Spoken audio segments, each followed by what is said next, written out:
Eu quero concluir, vamos agora dar início aqui à nossa aula, precisava trazer essas informações para os irmãos, pedir as orações. Quero concluir essa parte da nossa união com Cristo, para nós adentrarmos, a partir da próxima semana, no vínculo do amor, ou seja, na relação que nós temos uns com os outros, certo? E nós vimos aqui na confissão, ver se acho que tem que dar o clique primeiro para... Opa, deu certo, opa, bom. Nós estamos caminhando no primeiro parágrafo, e nós vimos que todos os santos são unidos a Jesus Cristo, seu cabeça, pelo seu Espírito e pela fé, muito embora isso não os torne uma só pessoa com Ele. Temos comunhão, e aqui nós começamos a ver isso na semana passada, com Ele em suas graças, nós vimos isso, comunhão em seus sofrimentos, comunhão em sua morte, e hoje eu quero ver a comunhão na sua ressurreição e glória. Então, por que isso é importante? Nós falamos isso, introduzindo na aula passada, e vamos mais uma vez repetir hoje. Porque nós temos que entender que a dignidade e a beleza da nossa realidade aqui, ela está pautada em Cristo. E não apenas no mero ajuntamento social por afinidades humanas, gostos semelhantes e coisas dessa natureza. Então, eu falei isso até semana passada, né?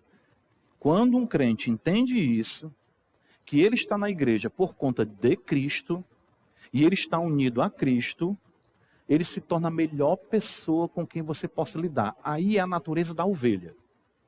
Por quê? Porque para ele tudo sempre vai estar bom, embora nem sempre esteja. Porque isso é a regra da vida como um todo. Se eu perguntar a você, alguns irmãos são até mais sinceros, né? Meu irmão, como é que tá? Pastor, não está bem não, mas tem que dizer que está, né? Porque assim, está tudo bem porque Deus é bom, mas o negócio está pegado, né? Tem uns irmãos que eu falo, pastor, está bem porque o Senhor reina, né? Mas se eu pudesse estar em outro lugar, trabalhando em outro lugar, enfrentando outras realidades, isso não é diferente com a igreja, isso não é diferente em ambiente nenhum da nossa vida. Nada do lado de cada eternidade vai nos planificar. Até mesmo a igreja visível foi estabelecida para nos aperfeiçoar e não para nos gratificar em nossas expectativas utópicas acerca de um paraíso na igreja visível. Então, quando nós entendemos a nossa união com Cristo, quando nós entendemos que estamos ligados a Cristo, pronto. Por isso que aí você vê a permanência, a maturidade, as relações que vêm na sequência da união com os irmãos, que é o que nós vamos observar, nunca vão ser o fundamento da sua fé. Nunca vão ser. E nem deve ser. Porque nós vemos em Atos 2,42 escrito, e perseveravam na doutrina dos apóstolos, na sequência o quê? Na comunhão. Então a doutrina vindo antes, a doutrina dos apóstolos, que é Cristo, isso vai nos ajudar, irmãos, a termos permanência, maturidade, durabilidade e uma postura, irmãos, realmente louvável para a glória de Deus. E, consequentemente, na horizontalidade das nossas relações. Então, entender que a graça vem para nós por meio de Cristo. Entender que é graça sobre graça. Entender que somos participantes dos seus sofrimentos. Nós vimos isso na aula passada. Entender que também somos participantes da sua morte. E o que tudo isso implica.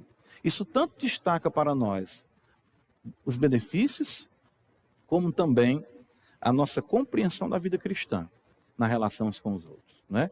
Então, lembra até que eu falei para os irmãos, né, assim, olha, Jesus sabia que Judas havia de trair ele. Mas isso não desestabilizou Jesus, não. Pelo contrário, quando Judas chega, né, com a turba, como está ali escrito, com porretes na mão para prender Jesus, e aí ele se adianta. A quem buscais? Né? Aí Judas havia dado o sinal de indicar quem era o mestre mediante um beijo. E Jesus, de forma equilibrada, ele diz, amigo, com um beijo tu traz o Filho do Homem. E aí, quando os discípulos se dispersam, isso também não deixa Jesus perturbado. Porque estava escrito no profeta Zacarias, ferirei o pastor, e o quê? As ovelhas se dispersaram. Ele sabia que na hora da morte dele, ninguém ia ficar com ele. Ele já veio e foi para a cruz, não com aquele sentimento de... rapaz, é muita ingratidão. 3 anos ensinando esse povo. E eu vou subindo para Jerusalém para morrer. Ele vem no caminho discutindo quem é o maior entre eles. Não. Jesus manteve o foco. Está escrito em Hebreus 12. Que em troca da alegria que lhe estava proposta, ele manteve o foco. O autor dos Hebreus vai dizer, olhando para ele, porque ele olhou para o prêmio que estava reservado para ele, a glória de Deus. Então, com todas as decepções que Cristo poderia até dizer assim, rapaz, ainda vou morrer por esse povo. É por ele mesmo. Esse povo aqui, quando tem um problema, corre. Ele mesmo. Eu vou morrer por ele. Eita, Jesus. Aí o próprio Pedro, que é aquele que diz que jamais algum mal aconteceria ao mestre, que ele morreria por ele, o que é que ele faz? Ele nega, e não só nega. Ele faz o que mais? Ele amaldiçoa ali. Ele... E com medo de uma criada. É decepção por cima de decepção, né? Mas Jesus ressuscita e vai buscar Pedro, vai buscar todos eles. Então, isso nos mostra que o centro de convergência da nossa vida é Cristo. Porque sempre nós decepcionaremos uns aos outros. A comunhão não pode estar pautada em ninguém, tem que estar pautada em Cristo. Nem mesmo na sua realidade, né, conjugal. Depois que Cristo me salvou, o meu casamento é a realidade mais importante da minha vida. Minha esposa é a pessoa que... Mas eu sei que eu vou decepcionar ela e ela vai me decepcionar. Por quê? Porque ela é o quê? Pecadora, como eu sou pecador. Efésios capítulo 1, Paulo diz isso, olha, no que concerne a essa beleza da convergência em Cristo. Paulo diz assim, veja o texto. Ele diz assim,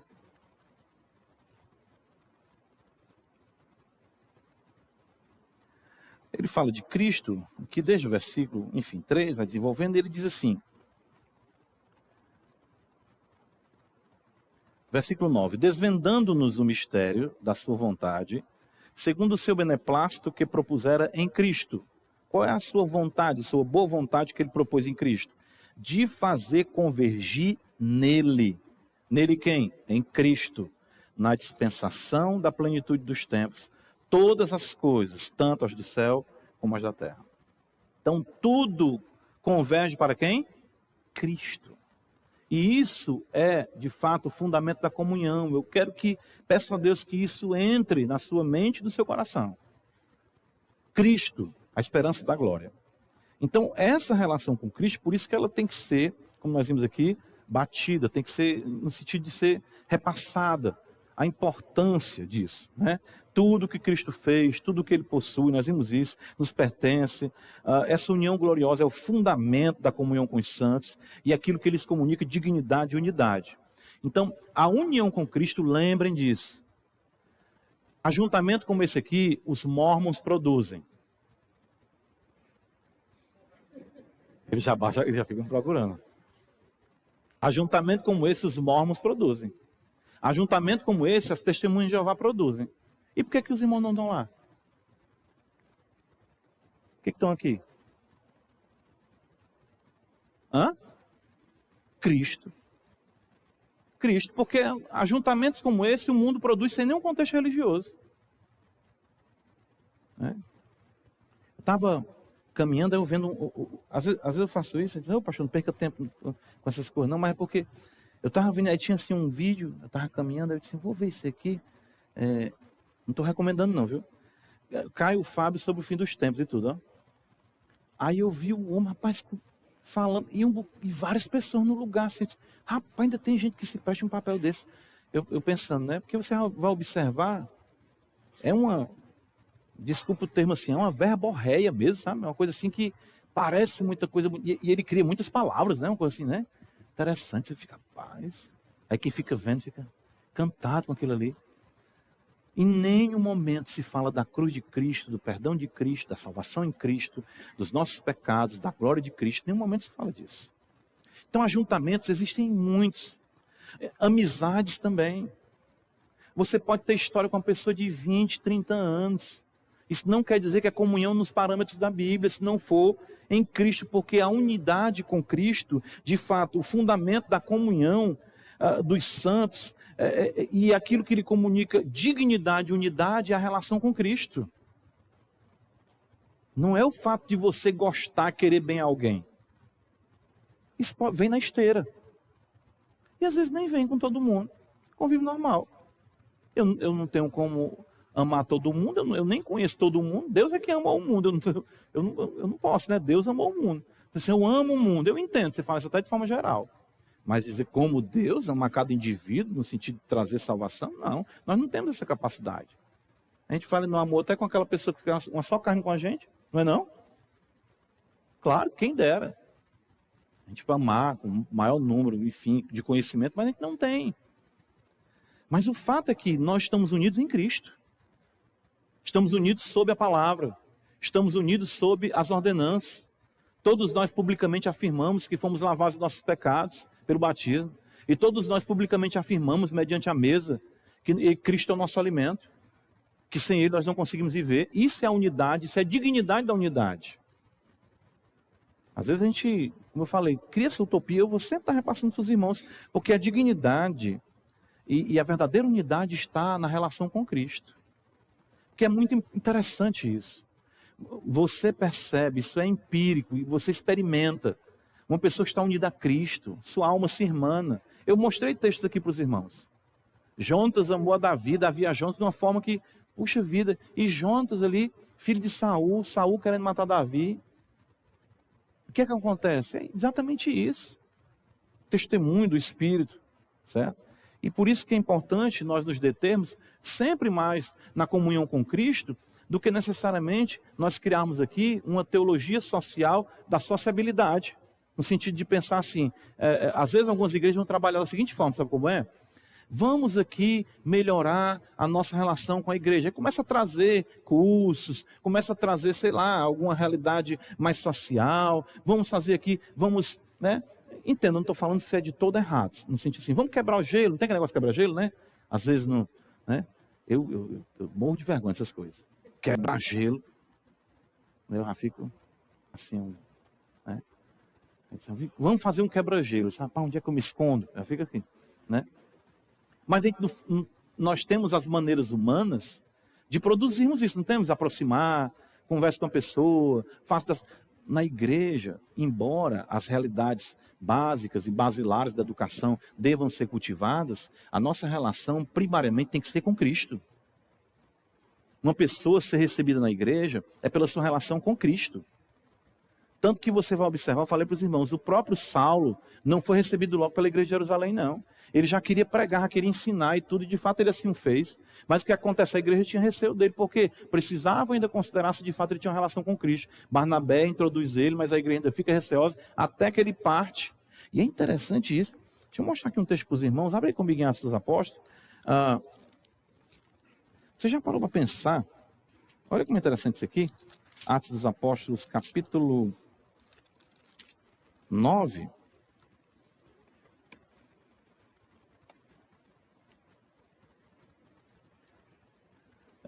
Quando você pensa no apóstolo Paulo, e assim é o correto, claro, você pensa num homem agregador, depois da sua conversão, né? Claro, pregar o evangelho, unir as pessoas, promover a paz, promover o ensino, né? Mas houve um momento em que a presença de Paulo, ela era desagregadora. Atos 9, versículo 26, você vê que já no verso 20 ele prega em Damasco, né? Está o texto aí de Atos 9. Aí diz assim, tendo chegado a Jerusalém, procurou juntar-se com os discípulos. Todos, porém, o temiam, não acreditando que ele fosse discípulo. Mas Barnabé, tomando consigo, levou aos apóstolos e contou-lhes como ele vira o Senhor no caminho e que esse lhe falara e como em Damasco pregara ousadamente em nome de Jesus. Estava com eles em Jerusalém, entrando e saindo, pregando ousadamente em nome do Senhor. Falava e discutia com os helenistas, mas eles procuravam tirar-lhe a vida. Tendo, porém, chegado ao conselho dos irmãos, levaram-no até Cesareia e dali o enviaram para Tarso. Pensa aqui uma coisa interessante, né? Saulo, ele sabia, ele tinha um chamado. Quando o Senhor fala com ele na estrada para Damasco, ele não sabia que ia ser um apóstolo já? Sim ou não? Sabia. Ele sabia disso. Mas a igreja de Jerusalém disse assim, não é o tempo.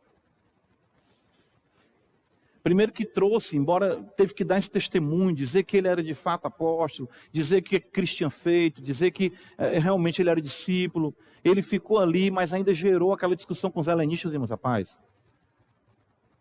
Vamos mandar Saulo um pouquinho para longe, dá um tempo.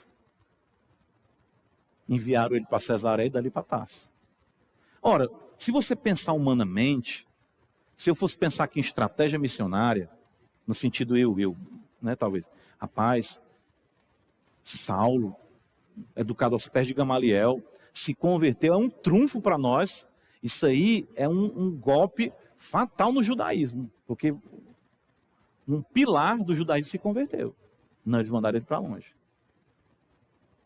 Porque, embora isso fosse atestado, isso com certeza, irmão, sabe que ia levar tempo. Ali existiam familiares. Ali tinha a questão de Estevão, recente ainda, que havia sido morto. Não é?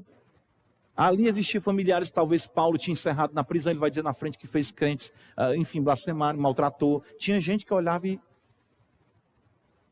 Saulo. É crente agora, é? Deus te abençoe. Certo? Então veja o princípio aqui. Verso de número 31. Olha a beleza disso aqui. A igreja, na verdade, tinha o quê?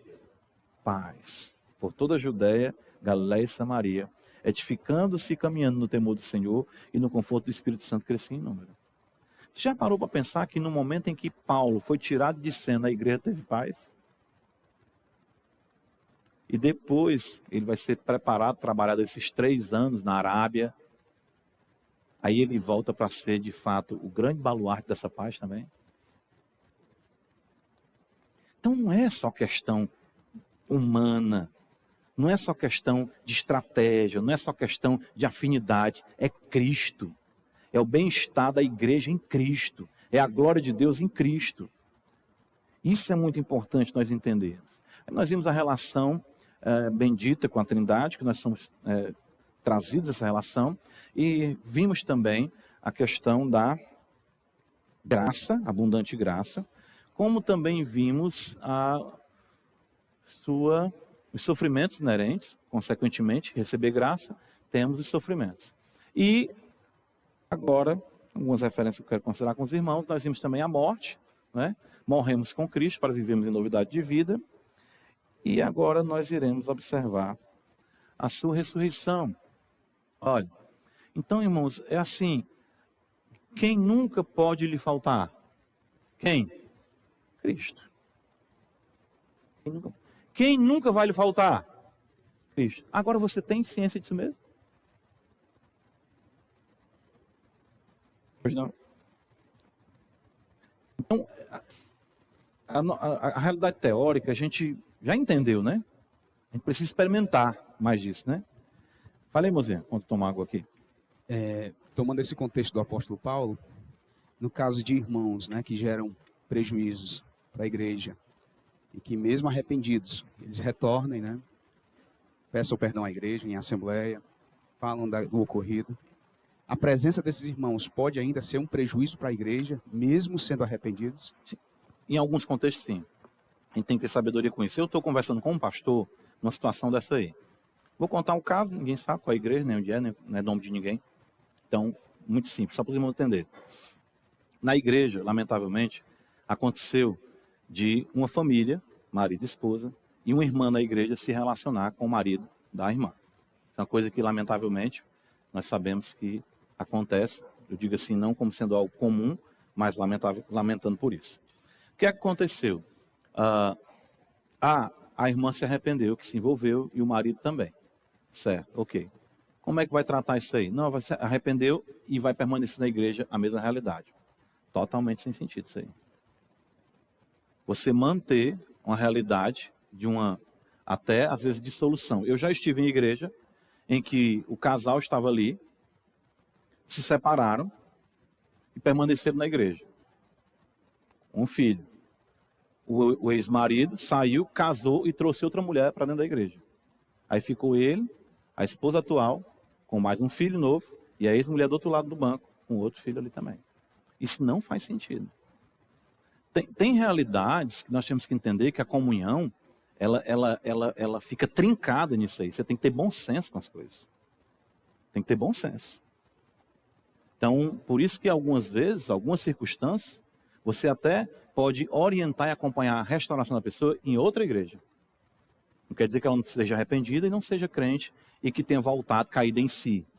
Mas naquele contexto, naquele ambiente, você manter, tanto que nessa igreja, esse pastor conversando comigo, está uma situação insuportável. Ficou insuportável, porque ela permaneceu, a irmã que foi pivô desse contexto aí, naquela família, e agora chegou ao ponto que a pessoa saiu e isso está virando um dilema. Porque sempre vai ter aquelas pessoas na igreja, cadê o amor da igreja? A pessoa tem que ficar aqui, porque senão a pessoa peca, e ela exatamente, ela quer ser restaurada, então ela não pode ficar na igreja. Existem casos e casos. Isso é uma realidade que você tem que abordar com sabedoria, uma realidade pastoral, pensando no bem-estar da igreja. Você tem que pensar nisso aí. Então, por essa razão, né, nós vemos aqui, citando o contexto de Saulo, de Paulo, embora ainda ele não fosse contexto de pecado, mas existem decisões que têm que ser tomadas no ambiente da comunhão da igreja para prezar pela paz da igreja, para que aconteça, está escrito aqui em Atos, a igreja tinha paz.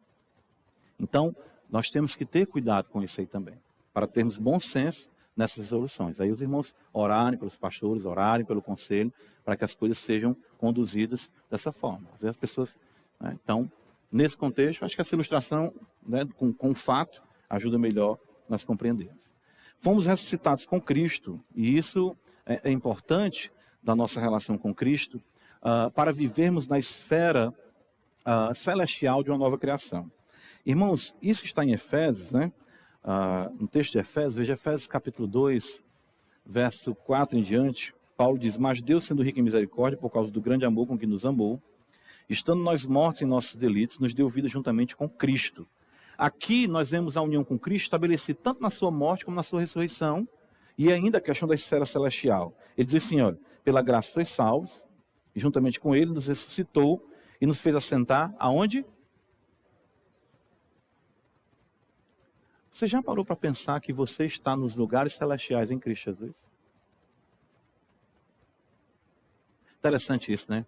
Porque se isso viesse à nossa mente, em toda a nossa vivência, isso pautaria de forma definitiva todo o nosso procedimento.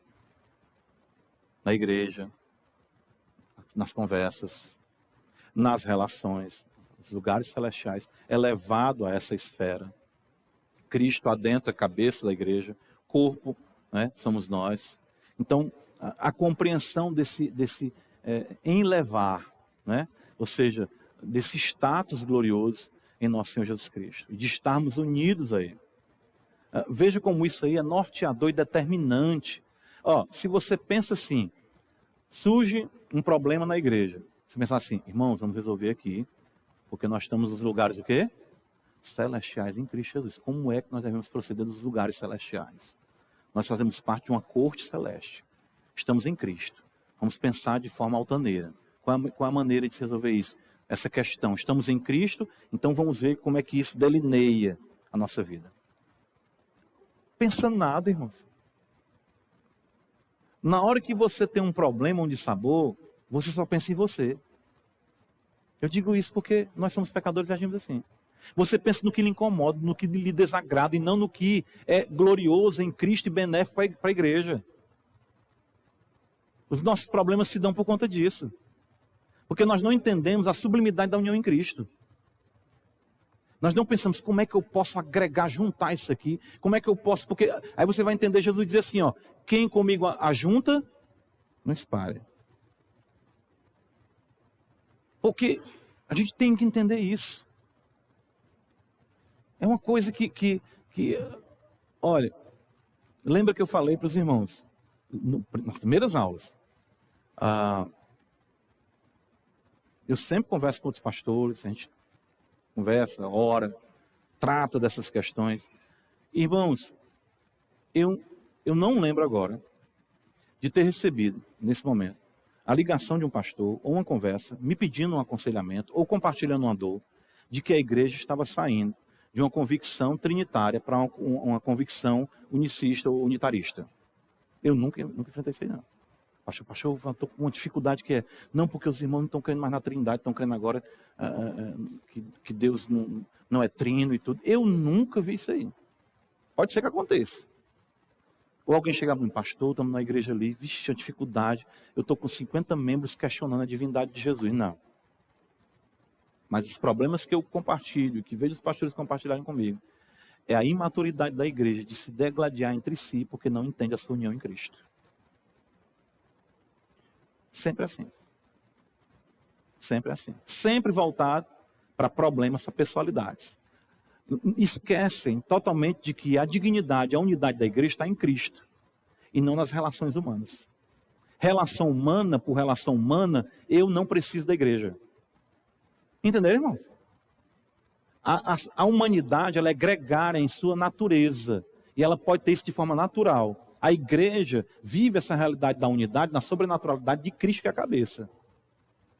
Se eu não consigo projetar Cristo nas demandas da minha casa, nas demandas da igreja, eu estou totalmente aéreo quanto a essa questão de estar nas regiões celestiais, que eu estou ressuscitado com Cristo. Eu não estou dizendo nem que você não esteja em Cristo. Quem sou eu para dizer isso? Mas você não tem consciência disso.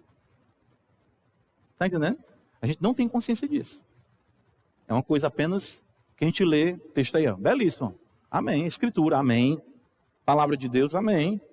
Mas, na hora do problema, olha o que aqui diz, né? Deixa eu adiantar muito aqui, deixa eu voltar. Olha o que aqui diz aqui. Para o conhecer, é isso aqui? Não, acho que foi demais, né? Deixa eu ver aqui, cadê? Voltando. Esse mesmo? Isso.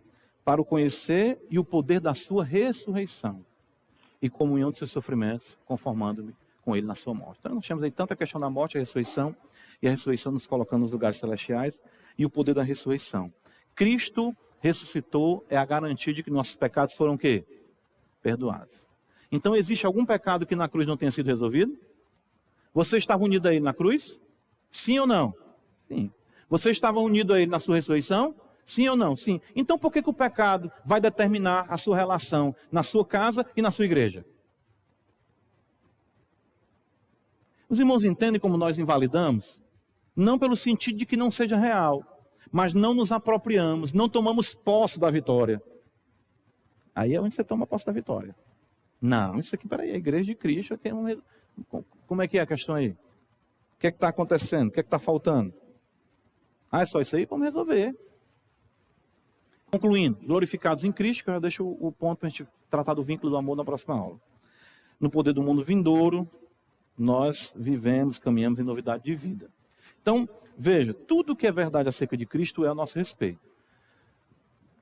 Viver com Cristo, carregar a cruz, sofrer com Ele, morrer com Ele, ressuscitar com Ele e ser glorificado com Ele. Quando Cristo quer a nossa vida se manifestar, então vós também sereis manifestados com Ele em glória. Certo? Então, tudo que é verdade acerca de Cristo é a nosso respeito. Veja o texto ainda de 1 João, para nós concluirmos. Amados, agora somos filhos de Deus, e ainda não se manifestou o que haveremos de ser. Sabemos que quando Ele se manifestar, seremos semelhantes a Ele, porque haveremos de vê-lo como Ele é. Então você ainda não se manifestou o que de fato você é. Irmãos, quando você pensa na glória, em Cristo, na glória da comunhão, quando você entende essas coisas de uma perspectiva de uma mente celeste, tudo muda na sua vida. Tudo muda. Então, eu não tenho como destrinchar tudo isso aqui, nem tenho um objetivo isso, mas disso, porque eu não tenho tempo. Mas eu quero que os irmãos guardem uma coisa, a gente indo para casa agora, né? Que no meu, marcando 11 horas e 1 minuto. Irmãos, a razão de ser da Igreja Batista de Parquelândia é Cristo. Amém, irmãos? Pronto. É Cristo. Ele é tudo em todos.